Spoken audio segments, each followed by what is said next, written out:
maayong hapon. Karon magluto na ta og balbacoa. No, mao jud ni siya akong luto guys ha. Karon ako ni siyang kuan nagmantika guys para sa pagdisal sa mga lamas guys.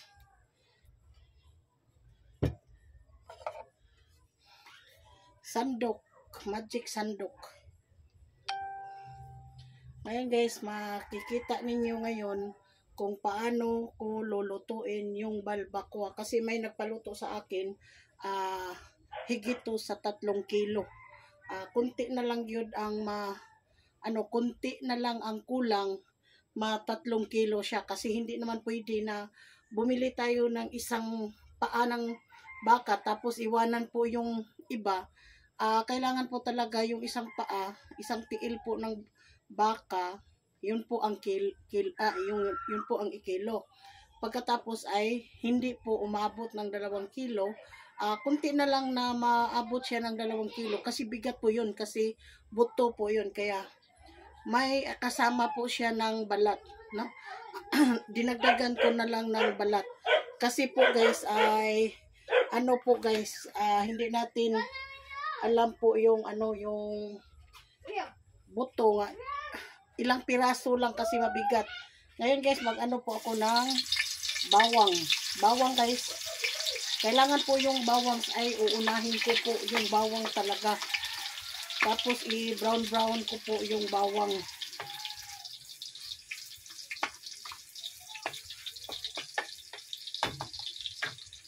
Tapos yung sibuyas.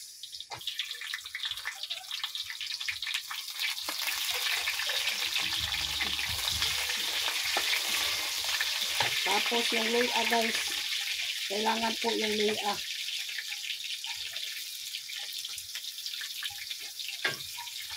Kasi yung luya po talaga ay siya po ang para po sa hindi maano po yung langsa ba. Pawala ng langsa. Tapos yung sili na espada. Sili na espada guys. Iba po talaga pag hindi tayo sanay sa sa kahoy na sandok. Tingnan nyo guys, oh. Tapos yung sili. Tapos yung sibuyas. Tapos guys, baka sabihin nyo bakit iniwan ko. Hintayin nyo lang po kung ano po to, kung ano po yung gagawin ko yan.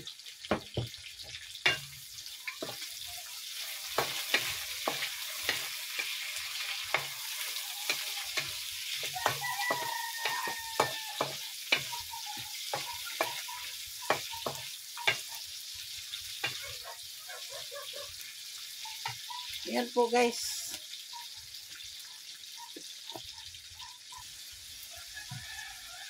Tapos guys, yung kamatis guys. Kamatis.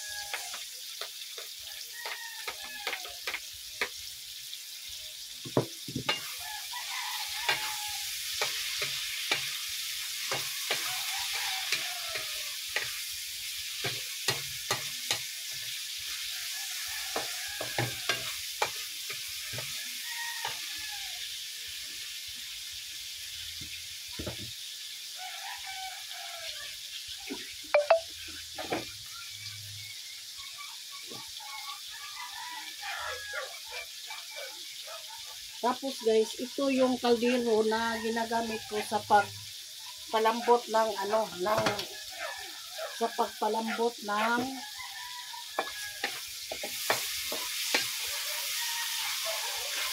kailangan po talaga yung balbacoa, hindi mo idiretso sa lagay sa mga sangkap. Kailangan guys muna natin ito ba. Ngayon guys, ito po yung yung balbacoa. Yan po guys.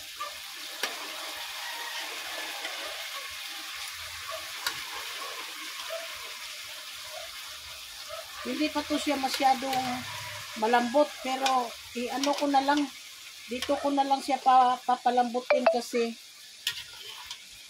baka umuwi na ang nag-order nito.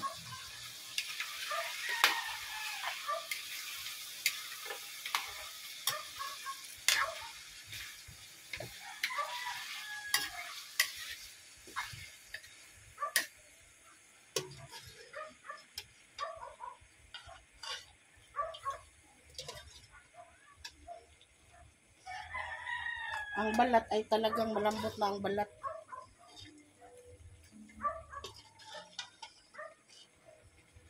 Ah.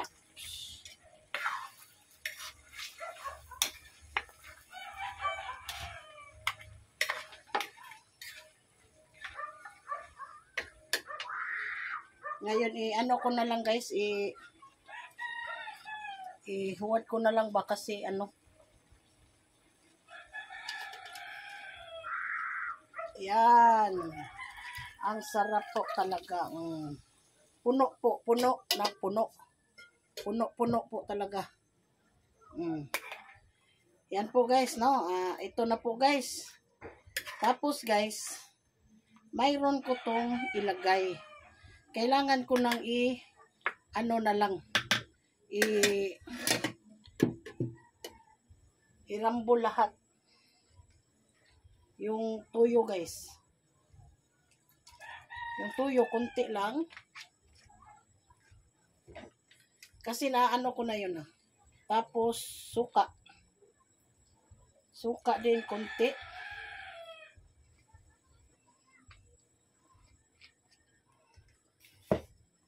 Tapos, hindi ko, iuna ko yung mani.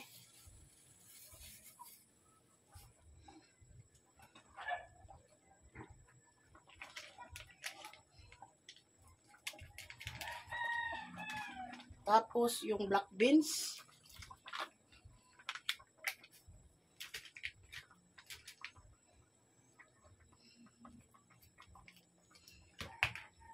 Tapos, yung tomato paste. Pangkulay.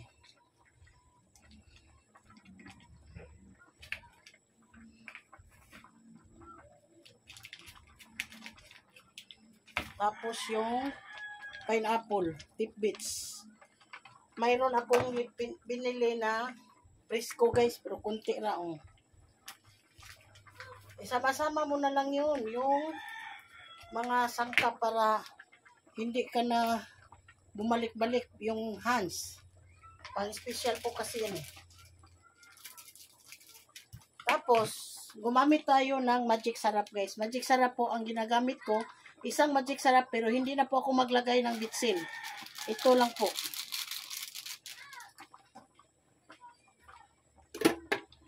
Okay natin.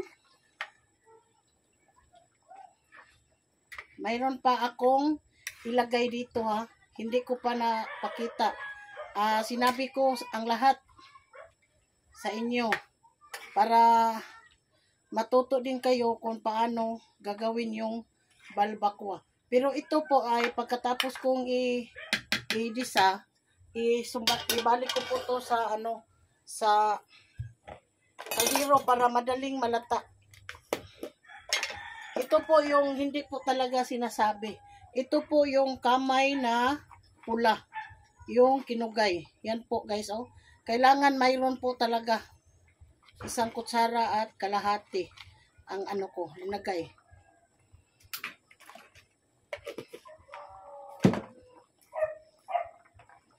Tapos ito yung sabi ko peanut butter.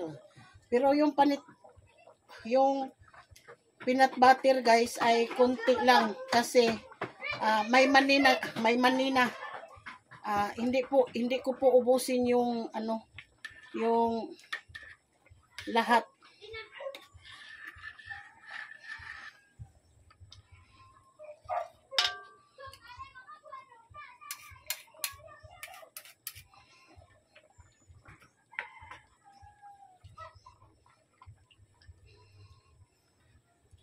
Tingnan nyo guys, yung balbacoa ko guys. Hindi pa luto, pero busog ka na sa sarap.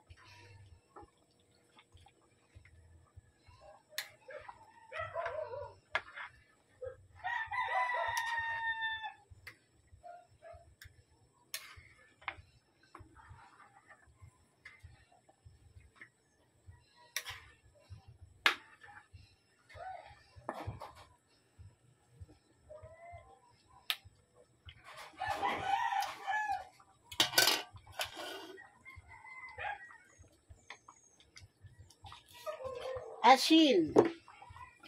Huwag kayong mag ng asin na kasi kailangan yung asin dito ay marami-rami. Kasi kailangan po kasi nandyan po yung asim, alat, tamis. Kaya kailangan po talaga na ipir yung tamis at saka